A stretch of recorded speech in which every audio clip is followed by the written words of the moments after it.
नमस्कार दोस्तों, स्वागत है आपका गोरा पल्स पे। तो चलिए देखते हैं आज की ट्रेंडिंग खबरें। चलिए शुरू करते हैं। फिल्म मेकर विवेक अग्निहोत्री ने अपने एक्स हैंडल पर एक फोटो शेयर की जिसमें एडल्ट्स अपने बच्चों के साथ द बंगाल फाइल्स देखते हुए नजर आए। यूट्यूबर ध्रुव राठे ने विवेक अग्निहोत्री को सीधा टारगेट करते हुए बोला, are you seriously making children watch an adult rated film? ये तो क्राइम होना चाहिए। आप उनके चाइल्डहुड को ट्रॉमेटाइज कर रहे हो इतना ब्लड और वायलेंस दिखाकर। अब एक तरफ लोग कह रहे हैं कि पेरेंट्स की रिस्पॉन्सिबिलिटी है क्या दिखाना है, दूसरी तरफ क्रिटिक्स बोल रहे हैं कि मेकर्स को भी ध्यान रखना चाहिए कि ए रेटेड मूवी में किड्स अलाउड कैसे हो रहे हैं।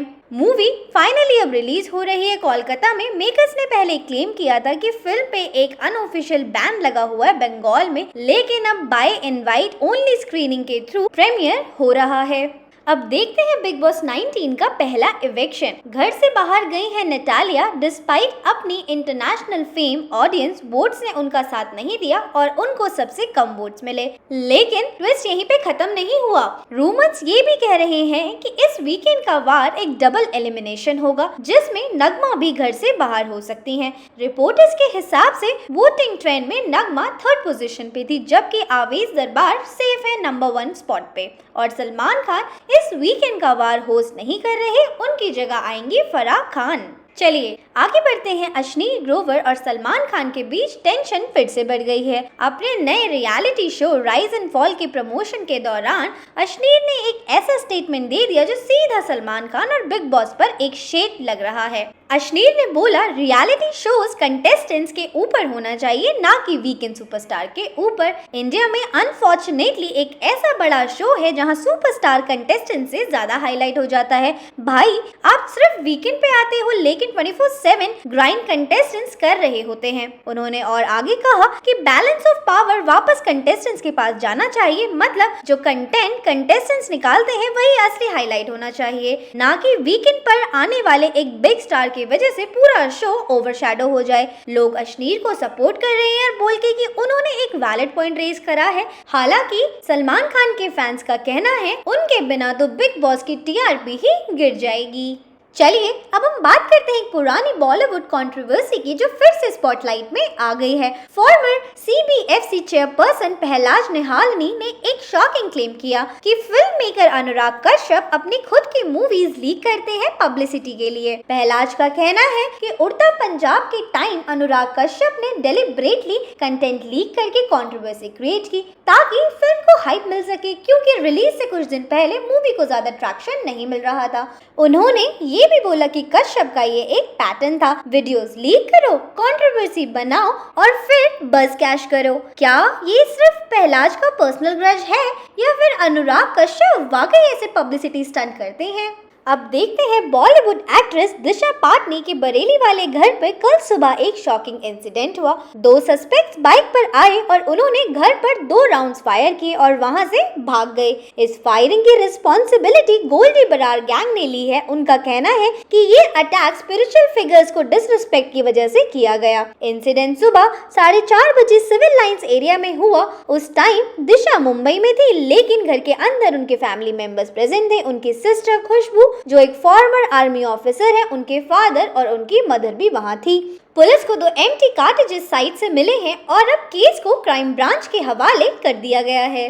अब बात करते हैं एसएससी सीजीएल टियर 1 एग्जाम की जो कल से शुरू हुआ था। उसमें पहले ही दिन से बड़ा हंगामा देखने को मिला। गुरुग्राम के एक एग्जाम सेंटर पर सर्वर इशू की वजह से पूरा पेपर कैंसिल कर दिया गया। और सिर्फ गुरुग्राम ही नहीं, रिपोर्ट्स आ रही हैं कि दिल्ली, कोलकाता और जम्मू के सेंटर्स पर भी एग्जाम कैंसिल हुआ है। सोशल मीडिया पर स्टूडेंट्स की वीडियोस वायरल हो रहे हैं जिसमें वो सेंटर के बाहर प्रोटेस्ट करते दिख रहे हैं, इन्विजिलेटर्स से आर्ग्यू कर रहे हैं।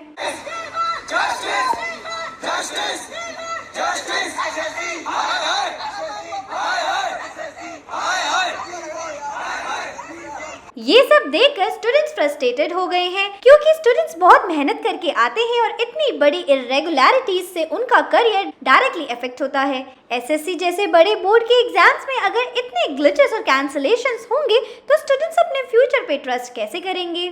आगे बढ़ते हैं India versus Pakistan Asia cup 2025 controversy की तरफ। पंजाब किंग्स ने अपने सोशल मीडिया पोस्ट में पाकिस्तान का नाम मेंशन नहीं किया एज एन ओपोनेंट। ये मूव इतना कंट्रोवर्शियल हो गया कि उनको अपने एक्स अकाउंट पर कमेंट्स डिसेबल करने पड़े।